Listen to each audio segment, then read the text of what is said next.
everybody! Hello everybody, Felicia Day here. Hi YouTube, what's going on? I am testing things out. You're gonna see a lot of random stuff on this channel until I figure out what I actually like saying, what you guys wanna hear, combo thereof, all that. But by request, I did have a lot of people asking for me to share my recommendations. I love doing that in the past, on my podcast, videos I've done, blah, blah, blah. Why not do it here? I still have opinions and they're kind of valid for some people, including me. So here's the start of a new tradition, Felicia's Faves for the week. Maybe I'll do it every week, maybe I won't. You can't make me, can you? My number one fave of the week was the hot fudge that I made from scratch in my house. It was from a recipe I got on smittenkitchen.com. I've recommended this place in the past. It's one of 2 or 3 places I go for recipes. I have to tell you, man, there's no better thing to put in your mouth than hot fudge sundae. Yeah, that's right. You can make it homemade, and guys, it's not even that hard. All you need is like some cocoa, some like corn syrup, and a bunch of other crap. You put it in there, you mix it up, throw some chocolate in there, melt it. I put milk chocolate and bittersweet chocolate. I just used whatever was in my cabinet. I did not look to see if it was in date. Probably not, but hey, I didn't get the runs from that. Let's not talk about what happened from my waist down the next day after I had the ice cream sundae that I poured it on, because I developed lactose intolerance this year. Just went to the GI doctor. He said because I had norovirus, and that's when all the symptoms started, I developed lactose intolerance and a soy intolerance and a few other things. I was like, can we make it go away? He's like, yeah, maybe it'll go away over time. What? Anyway, I ate the heck out of this hot fudge sundae with vanilla ice cream, and I did not regret it. Highly recommend jumping in if you feel a little intimidated about it. It's way easy, and then people are gonna be like, oh, you're so fancy. I did see one tip on Reddit that you wanna get it to the softball stage. I think it's 265 degrees, maybe it's 235. Anyway, get a little thermometer and check it out. And if you get it up over that temperature, it will start getting super chewy. I didn't get that far. I kind of bailed a little bit beforehand because I wanted to eat it. But I don't know, next time I'll try it. I also have a jar of it in my fridge now, and I just took a scoop of it just for breakfast. Moving on.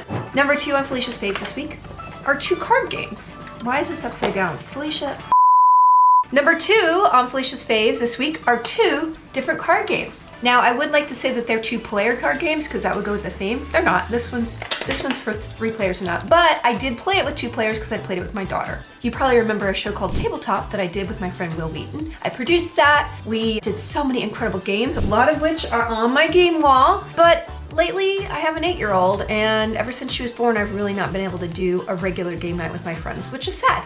But the good thing is she's turned the corner and can follow instructions, kind of. So we play a lot of board games together. I picked them up because I thought she would love this one and I would love this one, and we both loved both of them. So Rebel Princesses is a pretty simple card game where you're trying to avoid getting proposals. The more proposals you get, the more penalty points you get, higher scores lose. And Tessie Mussy is a beautiful little flower game where you're trying to make a little bouquet, and it's very simple. It has a couple of expansions in this one.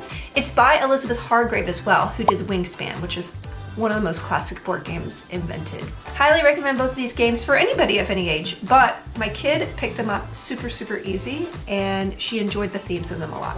And the last thing that I enjoyed this week was a book called The Lost Cube from the Immortal Great Souls series. Now, if you've been following me for the last several years, you will know that I adore lit RPG books. I think in 2021, I narrated one called The Roll of Cool. That got me into the whole genre. My brother and I started trading them, and I'm not kidding, I read like maybe 2 or 3 a week sometimes. The genre is full of awesome books of all different kinds. It's generally about people in game-like environments where they're progressing, you know, in strength, but there's a lot of different subgenres. I don't want to go into it right now. I'll probably do a bigger video on it later, but The Immortal Great Souls is one of my top series because it's actually very accessible. It's set in sort of a hell-like world, and the characters are so well drawn. I love this author. I read a lot of his series. I've read The Throne Hunters as well, as one of my favorite. Dawn of the Void is a great one that people can instantly get into. And the great thing about this author's writing is that it's very accessible. It doesn't have like pages of stats.